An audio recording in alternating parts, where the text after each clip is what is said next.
Saturday night was such an unforgettable night. And no, not for the reasons that most people enjoy Saturday night. You know what? Why don't I just tell you about it? My uncle once asked me if I thought that people these days were generally more merciful than they used to be in the past. So I said, yeah, I guess so. He said, let me tell you what the Prophet of Mercy was like 1400 years ago. There are many stories and sayings that reflect the unprecedented mercy of the Prophet, peace be upon him. And it wasn't even limited to the human race. A woman will enter hellfire, he said, because she imprisoned a cat without feeding it or even allowing it to fetch its own food, which eventually resulted in its death. Whereas another woman will go to paradise because she used her shoe to fetch water from a well for a thirsty dog. The Prophet commanded that no animal be tortured or overburdened, while assuring us that no act of kindness towards them would go unrewarded in the hereafter.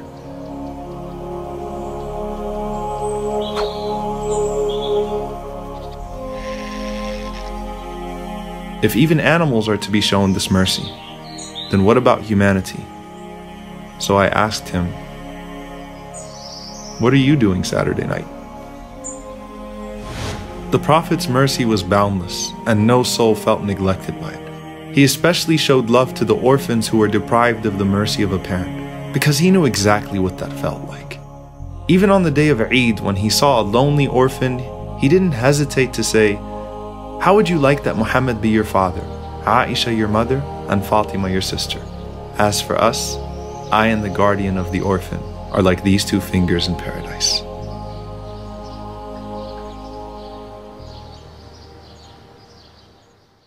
In today's world, blue-collar workers tend to be highly exploited. They're paid very little, yet reprimanded harshly. No regard is shown for their age or dignity. Whereas if you read about the Prophet, peace be upon him, you find that even those that were sent to him to serve him as children were in awe of his mercy. Anas ibn Malik, who was sent by his mother, said, I served the Prophet, peace be upon him, for 7 years, and I don't remember him ever reprimanding me or saying, why did you do this? Or why didn't you do this? And I've never seen a man with a higher standard of character. He demanded that even the lowest members of society be treated with honor, and in fact didn't allow them to be cruel to themselves. As Zahir says, when I belittled myself by saying even if I was a slave, no one would want me, the Prophet smiled at me and said, but you are priceless in the sight of God. So I asked him, what are you doing Saturday night? From the mercy that Anas said he witnessed from the Prophet was his mercy to a poor man who came and pulled the Prophet's garment so violently that he was suffocating him, and left marks on his neck demanding, give me from what Allah gave you. So the Prophet smiled and gave him the garment and more. So if this is how he was with a man with bad manners, then what about the one who sits quietly waiting for help or asks politely? So I asked him, what are you doing Saturday night? So about Saturday night. You know, Saturday night's a pretty cool night for young people. Some go out to the movies, some go out to eat, some just hang out with friends, some do some not so halal things. But for me, I decided that this Saturday night would be different. My neighbor called me and told me that he was going out to eat with some friends from work, and it would be great if I could join, but I respectfully declined, saying I already made plans. It was a magical night for them, and for me as well. We talked about our families, told jokes to each other, talked a little sports, and just had a blast.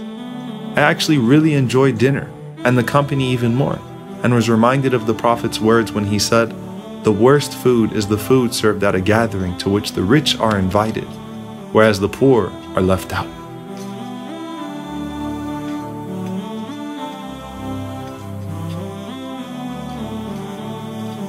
Typically, we're nice to people who can benefit us in some way. That's what makes the Prophet, peace be upon him, so amazing. He loved and cared for even the most downtrodden members of society, and encouraged us to do so as well. وَمَا أَرْسَلْنَاكَ إِلَّا رَحْمَةً لِلْعَالَمِينَ. No human, Muslim, non-Muslim, no creature that ever encountered you was deprived of your mercy. It didn't matter if they were weak or poor or looked down upon by others. You would smile at them and give them reason to smile as well. Rasulullah, the example which you left behind, is of the greatest mercies. Ya Rahman, do not deprive us of Rahmah, and raise us with the one whom you sent as a Rahmah.